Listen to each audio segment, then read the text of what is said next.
Last week's Coronation Street served up some truly heart-wrenching scenes as Laura Neelan succumbed to stomach cancer, taking the secret about the true nature of ex-husband Rick's death to the grave.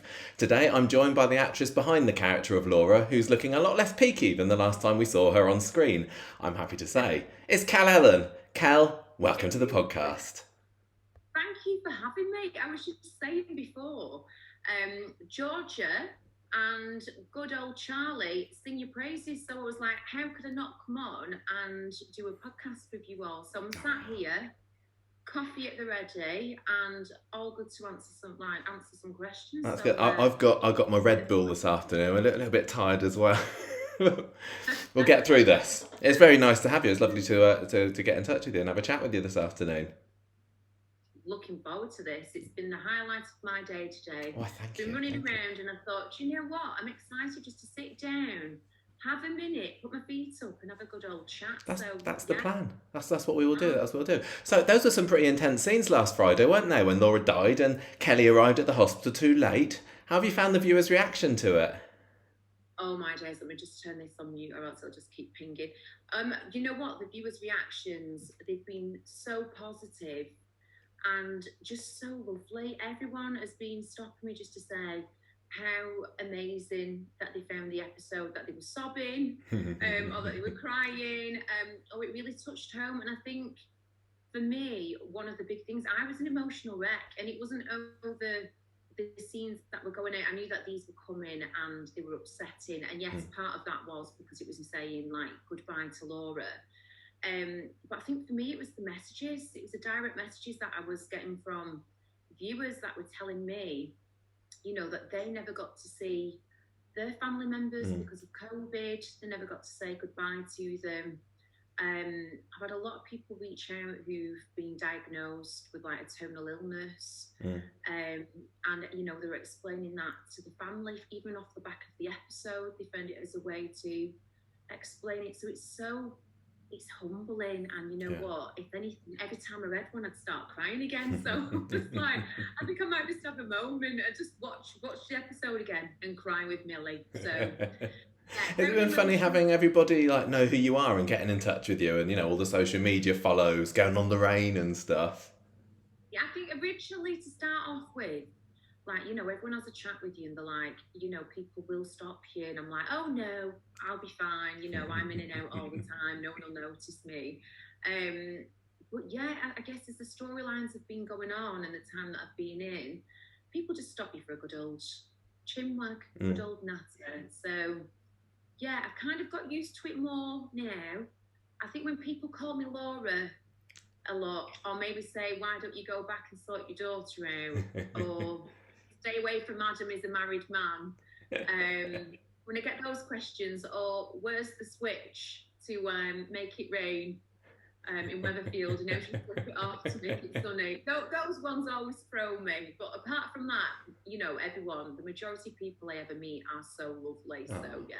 Lovely. So tell me about that last scene then where Kelly is cuddling up to your lifeless body. How difficult was it to play dead while that was going on?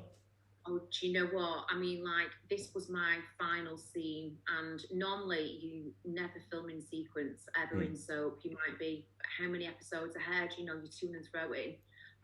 But mine, actually, the final scenes in the hospital all went after one another.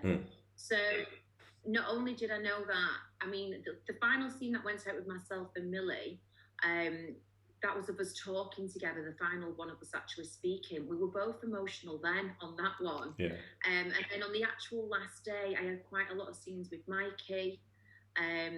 Mikey was a bit like, you know, he was, with the pair of us were welling up quite a lot, because I think if anything, we knew that we had these scenes coming, and they were really emotional ones as well. And then with Millie, oh my days. I mean, she is my daughter after all. I mean, that is one thing that people ask. But with Millie, we had that final scene together, and it was just the pair of us.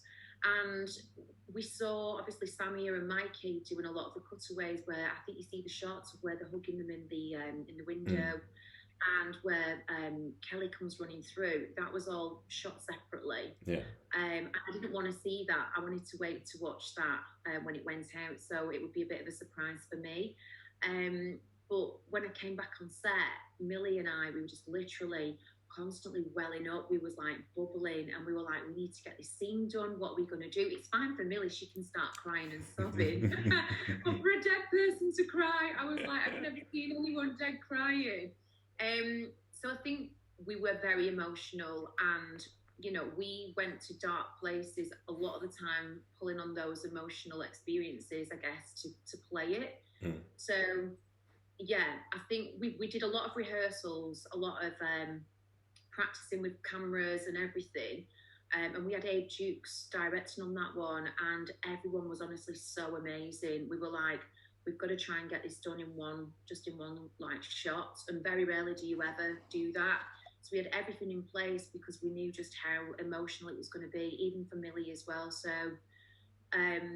yeah, we rehearsed quite a lot with me sat up in bed with my death makeup, with my eyes open, as she didn't want to see me looking like that. And then when we went for the take, it came, and I was like, I cannot ruin this take by sitting sobbing with all the tears rolling down my face. I think in post edit, I think maybe some tears were taken away because I could feel them going inside of my face. Yeah, but what an absolute performance from Millie.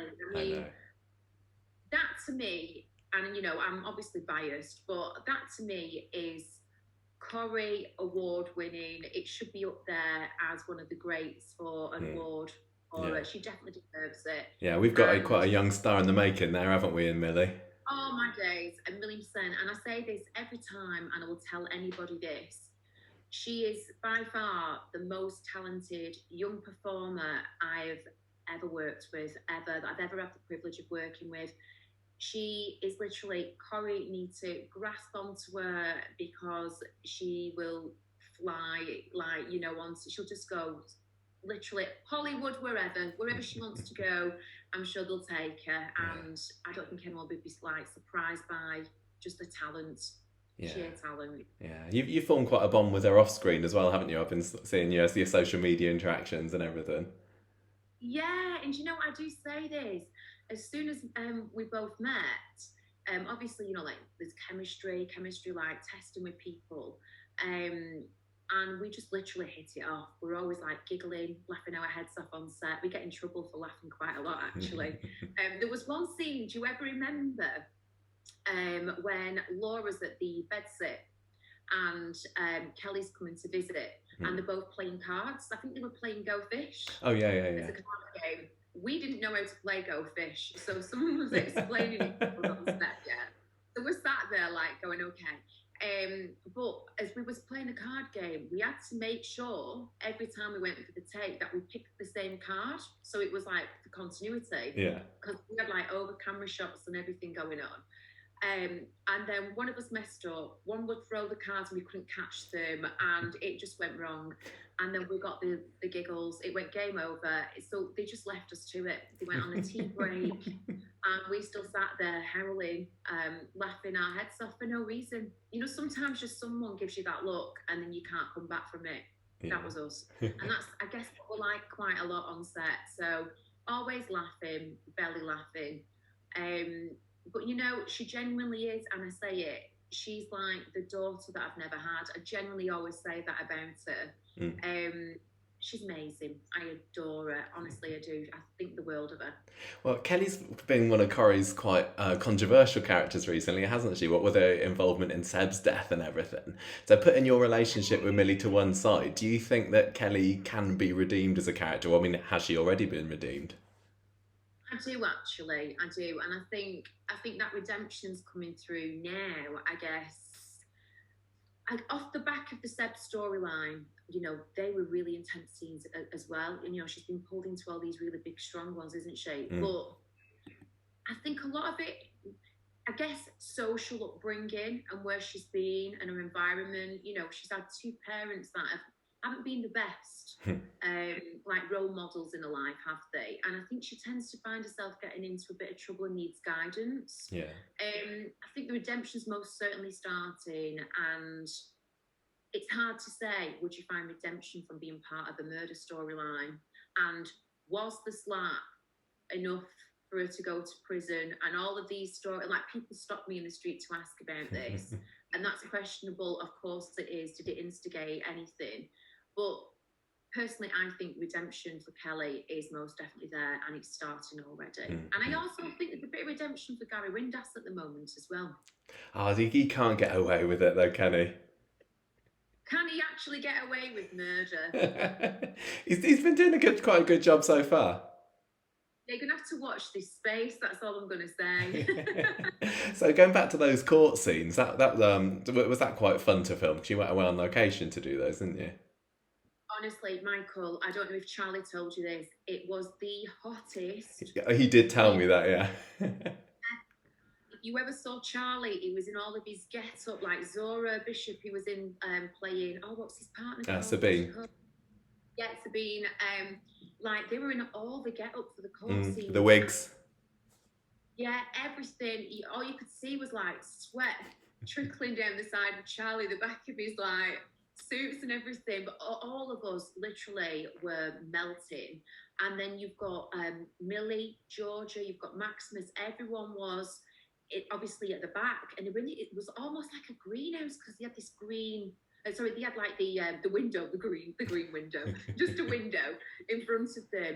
And it was like they were in a greenhouse. It was so warm that even our director was sat there in just his shorts and a little vest, melting at the back, because what happened was it was the hottest day and they couldn't find anything to turn the heating off. So we had the central heating on full whack. And outside, it was seriously what we would say up north, cracking flags. They were great scenes to play. They were, like, obviously they were fantastic. And I guess from Laura's perspective, you know, she speaks first, thinks later, doesn't think of the consequences. But I guess we kind of saw a slight different side to Laura, where there was a bit more of an emotional side to her, where I think she got a little bit upset over things. And I think possibly off the back of that, I remember we was having a bit of a chat about the storyline that we were doing. They were like, I think from seeing some of the emotional scenes with Laura in that, I think it's where they've gone more down the emotional route storylining with, obviously, with the Gary. I'm holding a pen, I've got no idea why. But with the Gary storyline and everything. So I think possibly off the back of that is where they've gone. Yeah, I think you're right. Now, those scenes were also quite good because it did give you some chance to play opposite Charlie and Georgia, didn't it? And you struck up quite a friendship with them while you were on the show as well, haven't you? Yeah, well, I've known Georgia for years. A fellow Wigan girl. Yeah, we trained together. So I've known Georgia. I actually knew her when she was auditioning for Toy Battersby. Oh, really? So, so when she got the role and everything, we were like, this is like amazing, you know, off she popped and to Weatherfield, and I continued, you know, treading the boards and working. So it was always wonderful. Like, it was great just to get back together, just to be handbags at the ready on the cobbles and those scenes. And we've always said this, where Laura gets a job in the factory. Some of those, like this, if anything, Laura goes round starting little fires everywhere she goes, doesn't she? Like, she just drops them and then leaves everyone to it. Yeah. And I think it was great to see a lot of the old Toya Battersby coming out. You know, there was a in between them, a lot of cat fights, and, you know, very slightly, can you say bitchy? You were going to say bitchy. So yeah, it was good, if anything, just to see that kind of relationship in our dysfunctional family starting. So working with both Georgia and Charlie, you know, they've been amazing, and you know, we always have an absolute scream on set as well. So, and they're so talented. Again, you know, I say this, if you're working with like A-class actors, and I've been so fortunate enough to be working with them within our dysfunctional family, it makes you raise your game. And I've always said, and like, acting is reacting. So you're reacting to what's being given to you. And when you get performances like that delivered to you, you can only step back by reacting to it. So if anyone, it raises everyone's games in the scene. Yeah. So I've absolutely adored it. It's been brilliant just working with them all. And yeah, you know, we're always chatting in WhatsApp groups, going out, meeting up, talking about life in general. So yeah, it's friends for life. Good. Friends for Glad to hear life. it. Glad to hear it. So I do want to come back to Laura in a bit, but let's scroll back a bit because Laura wasn't the first role that you took on, Corrie, was it? You were No, Lulu actually, Lockett. you have been doing your research. Yeah. Someone said actually is today. I think it came up as a question on what was it? I think it was one of the game shows Oh, yesterday. really? The tipping point. It was tipping point. It was one of the two, and I think it was who played Lulu Lockett and Laura Neelan. So yeah, Lulu Lockett was my first role in Coronation Street, and it was only ever going to be, I think it was 6 episodes or something. I just wanted to get it out. And she was the owner of the lap dancing bar at Tassels where Penny Platt was dancing. And we had such a great scene. If you've ever gone back to watch them, if you ever remember, there was one where the Platts came in. Yeah, I just watched that yesterday. It was Gail and Audrey and Sarah, wasn't it? I always remember. And there was a line about, I think, where she said, this is the first place. I think it was called Fernando's. It was a restaurant that was called Fernando's that Tassels had now become. And she said it's the first place she ever tasted a courgette or something, but it was all these. And they were so funny. We were howling on set doing those, and wow. Again, how funny, like just to be working with like Corrie Gold. Like, I know. I was going to say, Sue Nichols and Helen Worth. That's quite a pair, isn't it, to play up against?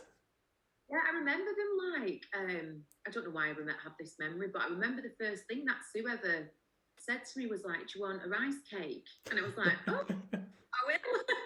We're having a cup of tea, rice cake, peppermint oil on the go. So yeah, but just to be working with like the classic Corrie actors that have been there for so long as well, that was fabulous just to do those scenes. But yeah, how did we laugh? Was being on Corrie like an ambition of yours for a long time? Like, were you a viewer beforehand? I always watched Coronation Street. So I think for me, like from being an absolute like little nipper, as we would always say, my grandma, she had it on and she was obsessed. Even like back in the day, I think it was my grandma's brother called Bert, and he used to ride a bike for about 5 or 6 miles because he didn't have a television. So he'd go and watch it with my gran and her children, obviously my mum and everyone. I think there was like 7 children. Wow. And they'd also watching Corrie. So we were brought up in the same way. I don't mean travelling miles on a bike to go and watch it, but what I mean is like anything, like if we were at my grandma's, she'd have like 16, 17 grandchildren, house full. And as soon as the theme came on, we'd be like running downstairs, the chick butties being made. She had a gas fire, but we all had a thing about wanting to toast, as if we was pretending that was around a fire. On a toast on a gas fire, watching Coronation Street. But they're like the memories that I have, that theme tune, no matter where you are in the world. And I think I was in the Caribbean, and the TV was on when I was getting ready, and the theme tune came on, and it just literally takes you home, and that's where Corrie is home for me. So I always knew as an actor that it was on the bucket list to tick it, to say that I've been in, I've done it. Like my mum was over the moon when she knew that I was going to be playing a character in Corrie. She's never really like gloated about anything about what any of her daughters do. There's 3 of us, and she's always proud of what we do. Of course, I've got one sister who's an English teacher at secondary school, and my other sister is a midwife, and she's proud of everything with like COVID and what they've achieved. And when I've like gone into theatre or other TV programmes, it's, oh yeah, enjoy your day at work or what you're doing. Coronation Street, she's next level. She walks around and she's like, oh, that's my daughter. And I'm like, you don't do that. And she'll match the tail at the supermarket, and she's got a magazine with something on the front, like with the storyline. I'm like, she'll talk to like the ladies on the till saying, do you know who this is? I'm like, you don't do that. No, you don't. Run my mum at the moment, Elaine. So yeah, it runs in the family that Corrie's huge, and I think as Northerners, and I think a lot of Northern actors want to tick that box to say that they've done the show. Yeah. And you've done it twice. How did you manage to wangle two roles? Literally, your second role was about 2 years after you finished playing Lulu, wasn't it? You know what? Honestly, there's quite a lot of, I mean, with you being like into Coronation Street yourself, and I'm guessing you must know so much because I was listening to your podcast where you quiz at the beginning and you knew all these answers. I'm like, you've got to be some like, you need to get on a Coronation Street. But what was the question? I've lost my trail of thought. How did you manage to wangle another role on Coronation Street 2 years after your first one?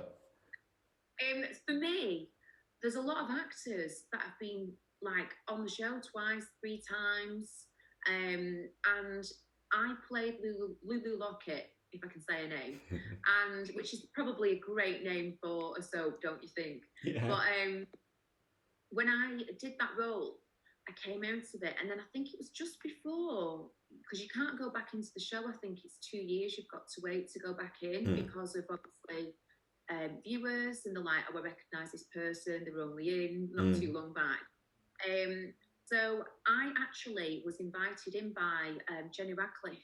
Oh yeah. Casting, because they were auditioning directors, and as an actor, we never get to see the other side of the table ever. It's normally us that go in the room, we audition, we do the screen tests and everything. And yeah, they were auditioning for new directors at Coronation Street. So it might have been some that were there as first ADs that were ready to like move up, or it was external directors that were also auditioning. So they offered me a role to play, and they said that you'd be playing the same scene, and or basically you're auditioning the directors. I wasn't, I'd just be in the room playing the role. And we did these in the bistro, and I remember all these directors coming in all nervous and shaking your hand the way that some actors would be, again, walking into the room auditioning. And the character was pretty similar to Laura. Yeah. And so I think they potentially had me in mind at that point, because it was only a few weeks later that Laura was pitched to my agent for me to come in to read for. And originally she was going to be called Claire Neelan. So that was the original name. And then just as the scripts came through, there was a final name change, and she became Laura. But yeah, so I think it was off the back of me being called in to do those other auditions that they had me in mind to play Laura. So it's fate, isn't it?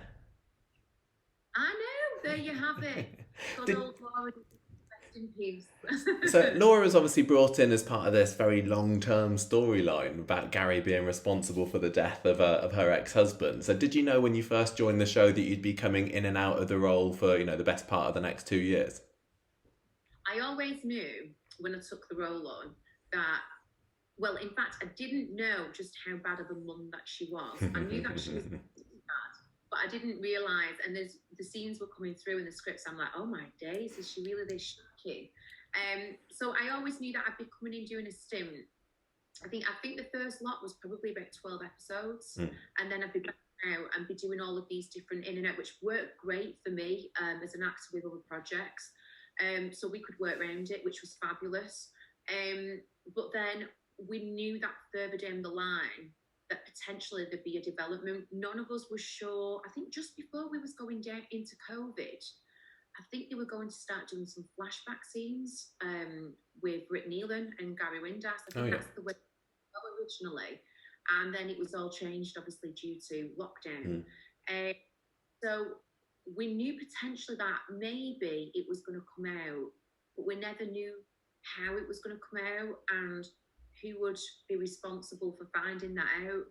But so I think the more it's gone on, and in storylining, I think they've gone, wait a minute, let's see how this pans out. And then it was pitched to us as an option, and we were like, how could we not take this? We've just got to take it and run. I think as an actor, and I do say this every time, you want to get your teeth into a really gritty storyline and proper flex those acting muscles. I think Laura, if anything, through the tragedy of her being diagnosed with a terminal illness, has still been able to have that Corrie elements of humour in there. You know, she's drunk in the Rovers with Bernie, and those them scenes, they were so funny to film. But if anything, I think that's why Corrie do it so well, and they write so well. You know, there's these one-liners, but they always find the element of humour that they can pop in there as well in such a sad storyline. Yeah. So that, and then the emotional side, her finding out Laura about Gary, and then the big showdown between them. There was so much to play with, and then if anything, knowing that it was a bit of redemption for Laura, for her to finally do something selfless, and a bit, if anything, put her daughter first, and seeing that at the very end, I knew this when it was coming to storyline, that they were like, Laura and Kelly weren't going to get the chance to say goodbye, and we were like, this is heartbreaking. What are we going to do? So when we knew that was coming, I was like, we've got to take it. It would be silly not to. It'd be really silly not to. Otherwise, I just think Laura might have just been constantly in and out, doing a thing. She'd got a job maybe eventually and got sacked again. Who knows? I would have liked to have seen her in the Rovers behind the bar having a that would have been good.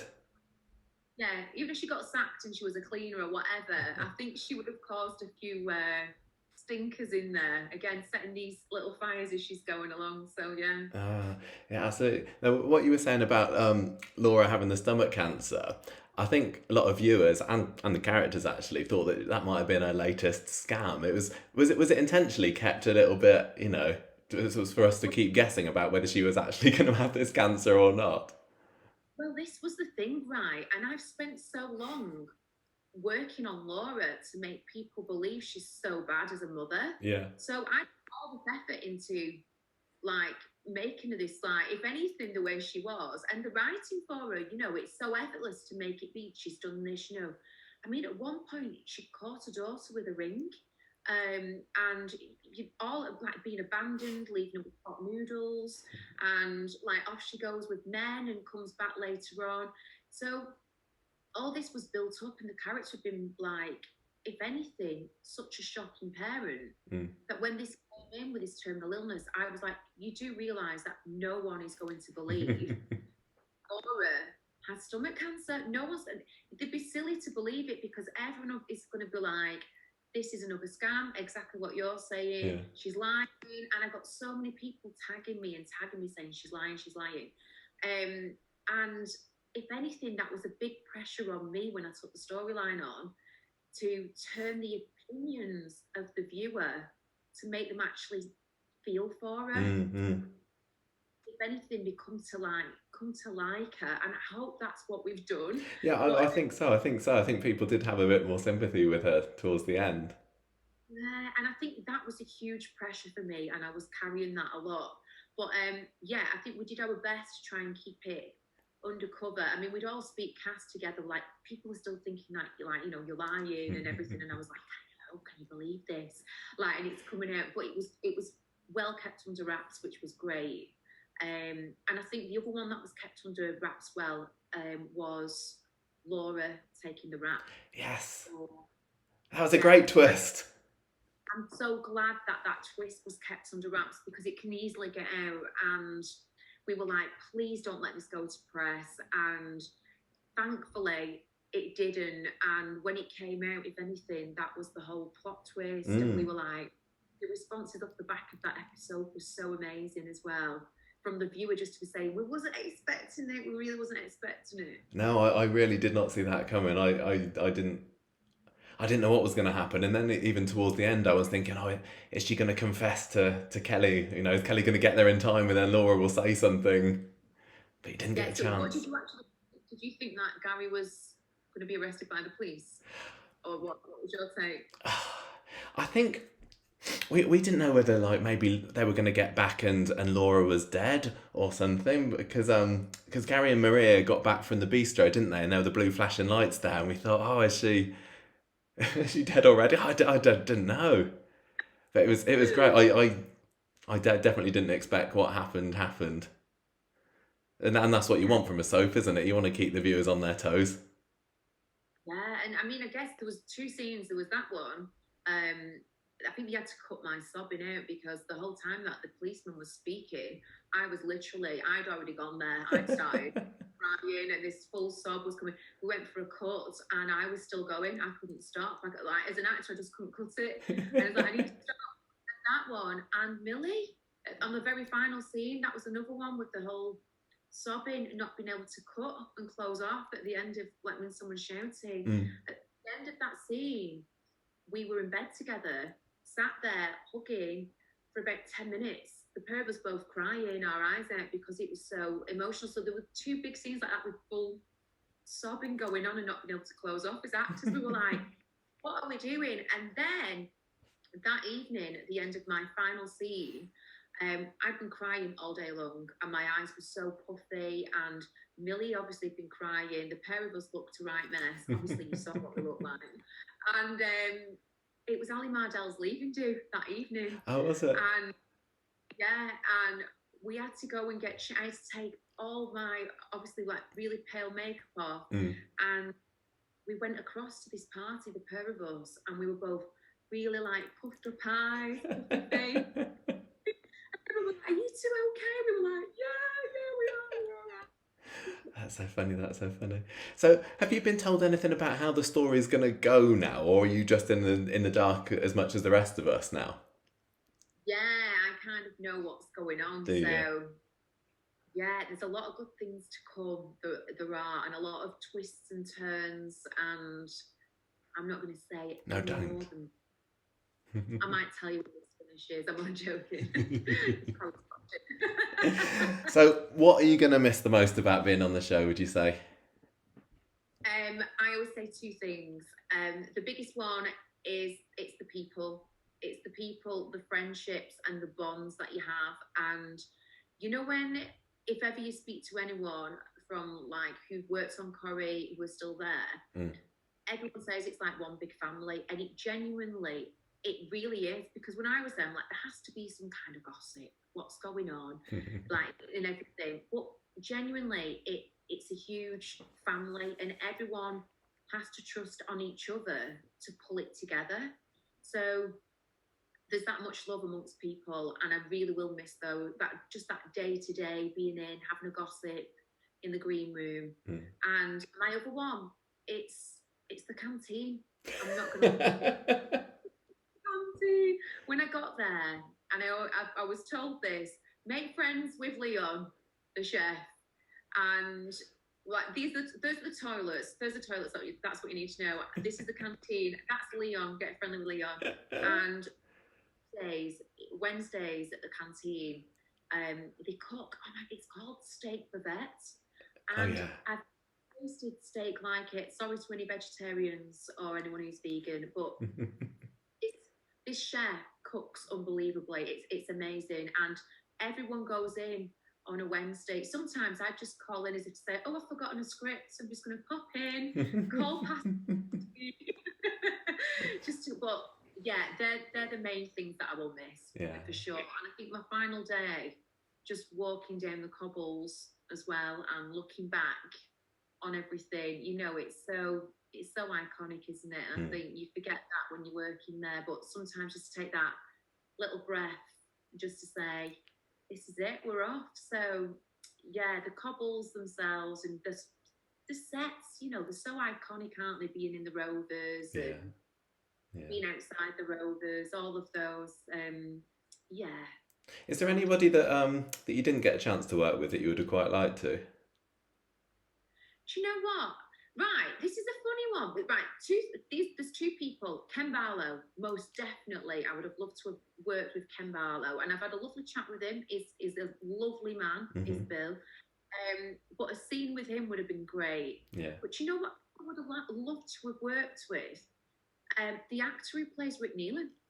Of course, because he was gone before you got there, wasn't he? Yeah, and Millie was the same.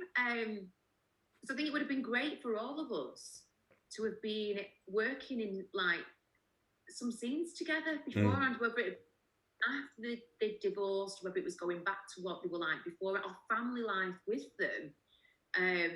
with them separated and Kelly in the middle, they would be nice. But Ken Barlow as the iconic let's do a scene. And I probably would have loved to have just popped into the cabin and got some like bonbons from like Rita. Yeah. And a copy of the old, is it Hiya Mag? Hiya, yeah.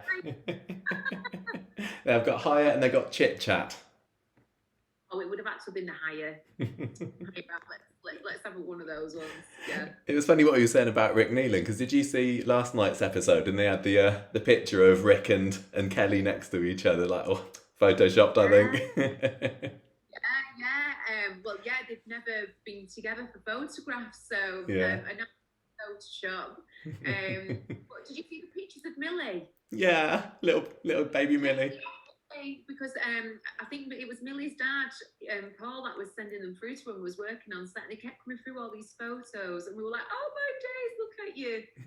But they were all photos of Millie when she was a little baby, so yeah, but probably a little Photoshop there from somewhere on the set there's one of Mikey when he was like in school as well. Have you seen that one? Little teenage Mikey North.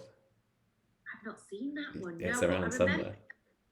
When I've been on set in Gary and Maria's flat, there was a load of pictures of children, and I said to Mikey, "Who are all the children?" And he was like, "I think they're all my kids." So, oh, come on! I know you've got Liam, obviously. Who are the others? And he was going, oh.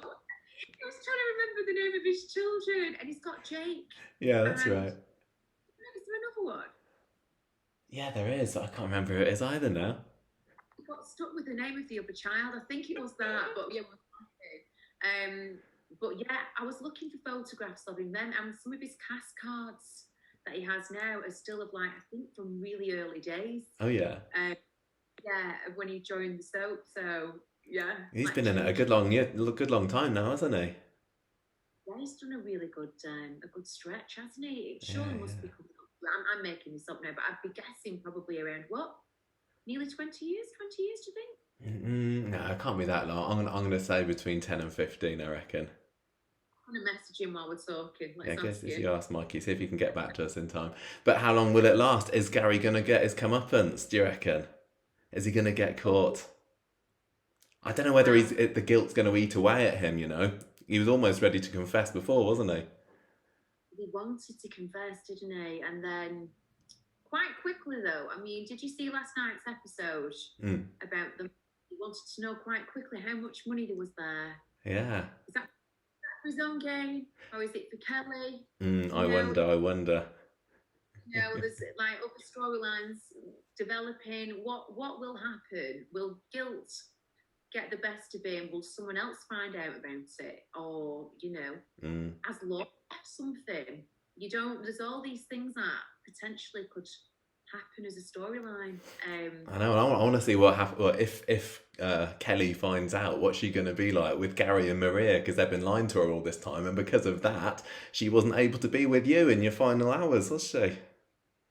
Say goodbye to her mama, and all because she hated her for murdering her own father. I mean, I don't think most people would want to go and visit a parent if they've just found out that they killed the dad. No. But but if anything, you know, that stopped her having those last precious moments with her own mum. So what would she do? What do you think she would do? Look at me, I'm asking you questions right now, Michael, whilst I'm asking Mikey how long he's been in the show. Well, I don't know. I think she'd just stand there and watch while somebody kicked Gary to death. She's quite good at that.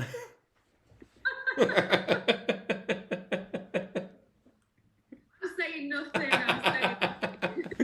So, do you think there's a chance that you're going to be back in Corrie? You know, 2 years' time, different face, new character? Or is Laura too well known now? You know what? I'm happy to have the break and work on some more projects. But I was talking to Ian McLeod, our exec producer, and he was like, "Darling, this is soap. You know, Laura could come back as a ghost. You could come back as a twin sister. You know, you could come back at any point. So it's like, if anything, you can never say never in soap. So I could be coming in as a completely different character in a few years' time. I would probably, would I do that? I probably would, just to have another play around with a different character. If it was a great character again. Yeah. That, or it just, if anything, I guess if you was coming in as Laura's sister or as a twin, could you imagine that? Especially if she was like, oh, would she be a goody two shoes though? Probably. Would it be like Sweetness and Light? I'm not sure. Yeah. Who's the bad twin? I always think the better characters to play are the ones that have got a bit of grit to them.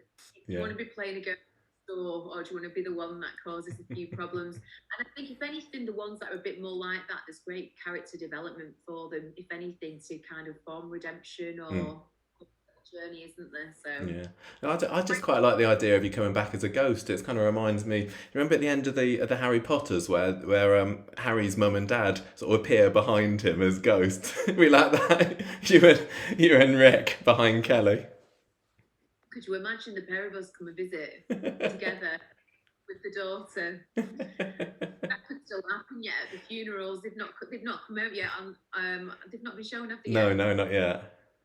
Right, yeah. You're going to be watching that with interest. It must be a bit morbid watching your own funeral. Watching funerals. Do you know what's very strange? I remember at lunchtime, one of the days we were filming in the hospital scenes, and I was just walking around in my hospital gown, just going like to see Leon in the canteen. And as I've walked off set in our green room, we've got the production office, and in there we've got like the monitors with like filming that's going on set and everything. And there was an image on screen, and I was like, I wonder what they're up to, and carried on walking past. And I didn't realise when I walked back with my lunch, it was actually me. Side on, it was me side on. But originally I didn't notice that it was me, so I'd seen that scene and I was like, oh wow. So I think that was just as I was getting close to the end that I'd seen that. So filming the final scenes, and we set up, it took quite a long time for our director to set up. It was an overhead camera, so you get shots at the end with Kelly cradling Laura. And from them, like, they took an image and it was on the monitor, and Millie took a photograph for me of me lay there, obviously without her, in bed. And it was the first time I'd seen myself and thought, oh my days, that is what I'm going to look like when I've passed. And someone to show you an image of what you would look like laying there dead on a photograph. It was so, oh my day. I think I had a nightmare that night when I went home. I'm not surprised. Yeah. Like, I remember, like, friends and family were like, it's going to be quite hard to watch this, watching you pass. We know it's your character. But my mum was fine with it. She was like, I think she was the one that originally thought she couldn't watch it. But the more she's got into the storyline, the more she just sees it as Laura in Kat and everything. So she was okay to watch it. She did cry her eyes out and everything, but don't think she saw it as me, which was quite good. Good. I saw that as me, what I would look like, and it was a bit haunting. So whether you don't know whether you were going to be back to Corrie anytime soon, but have you got any other projects in the pipeline? So right now I'm auditioning. We've got we're auditioning right now. I was going to take a little holiday, get some sunshine, but if anything, the things that I'm more interested in doing, I think, are some gritty dramas, good drama. Theatre, I'd be interested to go back into theatre, but right now I think a northern drama or a good gritty drama, like a British drama, would be great. Netflix is obviously a great one for the old bank account, but you would never Netflix if it came in. But yeah, so I'm auditioning right now for that. So if anything, just seeing how things go and what's coming. So I'm looking forward to getting my teeth into a different character and see where that goes. But like I've always said, I would never say never about returning back to soap. You know, I'm so grateful to everyone over at Corrie just for giving me the opportunity with storyline, and for allowing me to play Laura the way that we've kind of made her. So having that support. And would I ever go back in the future? I probably would. Yeah, I would. If anything, just for Leon's steak with it on a Wednesday. You'll be hanging around the outside of the set, won't you? Getting some of the cast to bring you out in a little doggy bag or something. Still popping down. I'm like, that's with my pass. Kel, you passed. I'm like, I know I am. It's Wednesday. Come on, steak day. Yeah.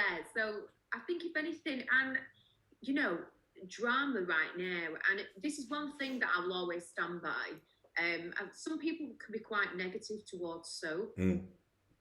Saying about like the acting, or it's not as standard as drama. When you see how much goes into the quick turnaround in soap, it's so fast. It is really, really quick.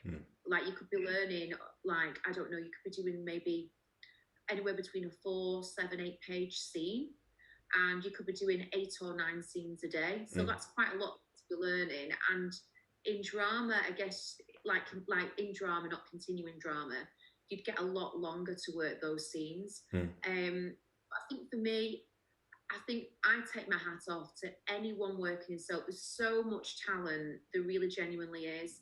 And for me, I adore watching Coronation Street. I love it, and I will sit watching it now as a viewer, seeing how the storylines unfold. And my credit goes to every actor that works in continuing drama, that gets up every day, goes in, learns the lines.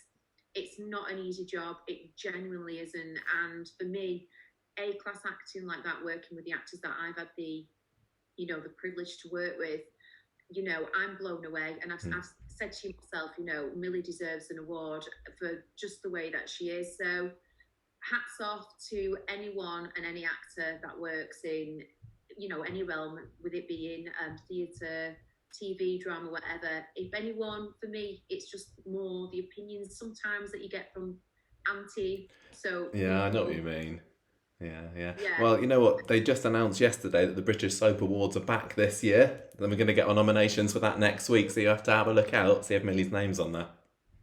I will be looking, and I will be most definitely voting for my little girl. That's what I will be doing. A million times, but is there a way in here?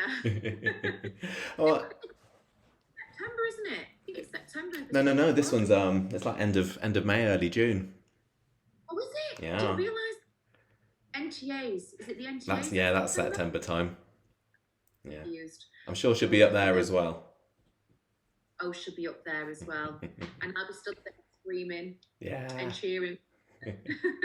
Well, Kel, thank you so much for coming on the show today. Whatever projects you get your hands on in the future, best of luck for them with all your auditions, be it stage or screen or back to soap again. But yeah, it's been absolutely lovely talking to you. Thank you so much for having me. I've had a lovely afternoon, having a little natter. I've enjoyed my coffee. Yeah. And I can go down to the gym, go and have a quick session. Oh, good for you. I've done something good. I've ate quite a lot of Easter eggs, so it's time to go to... Wait, you've eaten your Easter eggs already? Come on, a week away. They're not even mine, they don't belong to me. They're everyone else's, so... No, oh, that doesn't count then, does it? That's fine. Yeah, I have to go back to the supermarket now and buy everyone else's again. Yeah, but thank you for having me. That's all right, that's okay. Well, you let me know when Mikey gets back to you as well. How long's he been in? I'll get you the answer, and as soon as I get it, I'll forward it to you and you can pop it in on your podcast at the end. Right. Thank you again. Lovely chatting with you, Kel. Ta-ra. See you later. Bye-bye.